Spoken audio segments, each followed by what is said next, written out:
So I want to make a little video talking about the Islamic culture.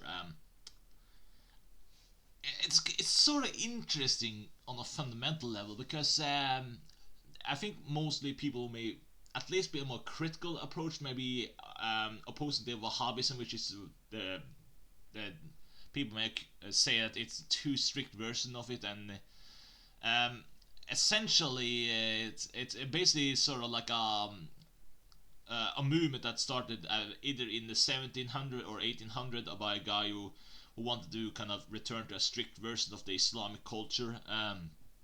Well, before it was more maybe more of a liberal version of it, maybe. But at least from reading, from the Hadith collection of the strong ones that is considered the strong ones, from Al Bukhari to Sunan ibn Majah, from 1 to 6. And I also read about over 20 of Ibn Kathir tafsir commentary, and that's basically sort of like the Sunni tradition of modernized version at least. So from what I get here, in summary, short term, is uh, Islam has some kind of main idea of being like a warning idea of warning people of hellfire if you don't kind of try not to be a devoted believer, then you will just burn in hell for eternity, and that's sort of the idea. Um, but I do think that it's sort of full of a very sort of domination culture of psychology of if you don't think like this, then you're this, and if you don't act like this, then you're this, and sort of it has a very dominating form of psychology to the texts in terms of the hadiths or the tafsir or I guess there's some lot of stuff about hellfire in the Quran too, but the way the context work is very interesting. For example, let me think here about what's something here. Yeah, for example though, you have you have for example how to say it. Let me think here, just a second.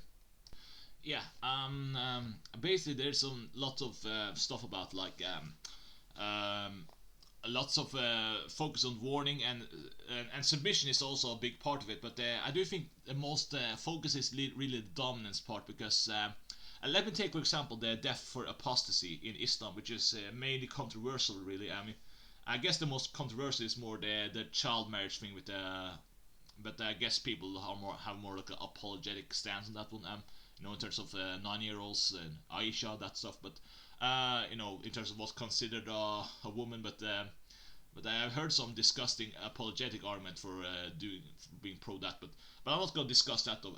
That's more of another case entirely. But for example, let's take the death for apostasy. In Islam, at least in terms of the Hadith collection, at least, there are three cases where you can kill a Muslim, and one of them is leaving the Islamic faith. And so you can argue, well, so that means, in a sense, that you can be an atheist, but you just can't be public about it. That's basically it. So for example, you can, for example, get repentance if you regret, leaving Islam. So basically, I think it's more in context to kind of treason. So if you speak against the Islamic community, then people can come after you and kind of kill you or something. Or maybe there's some trial for that or something. But yeah, that's basically it. It's sort of like have a treason mentality. If you kind of say that Islam is wrong and you leave it, then you kind of are like a traitor, and then you kind of get death penalty. Yeah, that's the logic of that culture, at least. On a stricter cultural level of that culture. And so yeah, so that's what I mean in a sense though, that it's a very domination culture of you kind of have to think in a certain way. You kind of have to, you can't, for example, have fun. For example, let's take music or movies. For example, there image makers in Islam will actually be asked on the day they die, bring life to this. And you can't do it, so you will burn in hell. So yeah, so basically, let's say you like making cartoons of animated stuff. It's fun. You like to draw, and yeah, you can't do that. So we can see the context here is the is focused on purely about the prayers, the 5 daily prayers, and the devotion to Allah. You're supposed to be very devoted, and it's almost like the world itself is like it's like that sucks. You should focus on the afterlife. You should be devoted. You should. I guess the reward is being faithful to Allah, and then you will be rewarded, and that's it. So you can see how the thought process works in Islam, really. So yeah, video games, and I mean, I guess you can do it, but the point is, you should not. You should really, really, really be focusing on the devotion aspect of Islam and the prayers, and yeah, anything else is a waste of time. Blah blah blah blah. So yeah, so it's and I guess it's a criticism of devotion cultures like Catholicism and Sunni Islam, because I kind of feel that it doesn't really encourage work culture like Protestantism and Protestantism, Protestantism and secularism in government does, because they have more of a history of work culture, and Catholicism and Sunni Islam has more of a devotion culture aspect, and that's why society doesn't really go further, really, in a sense.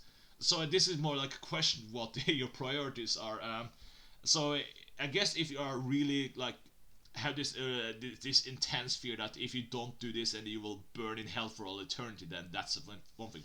I mean, I'm not saying that if you are Sunni Muslim that you can be massively unfun. Like you can play football probably, but I guess it's kind of like this very dominating aspect of you kind of have to not be arrogant. You kind of have to be very focused on God worship all day long, because the main argument in the text is everything belongs to Allah, so you're supposed to give massive thanks to Him and sort of like live that lifestyle in a sense.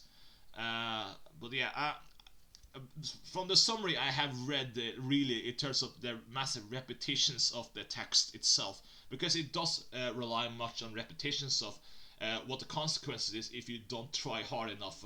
I mean, they also try to say that you should be a massive extremist in your worship, but the culture itself is very much fixated on the whole idea of devotion aspect, so, and the domination aspect too. So yeah, like if you don't believe, then you have to be some kind of a jinn or a Satan or something like that. Or you're just this or that. You're like worse than an animal or something like that. Yeah. So yeah, it's kind of interesting, really. But yeah, feel free to talk about it and discuss about it. Yeah, thank you for listening, and bye.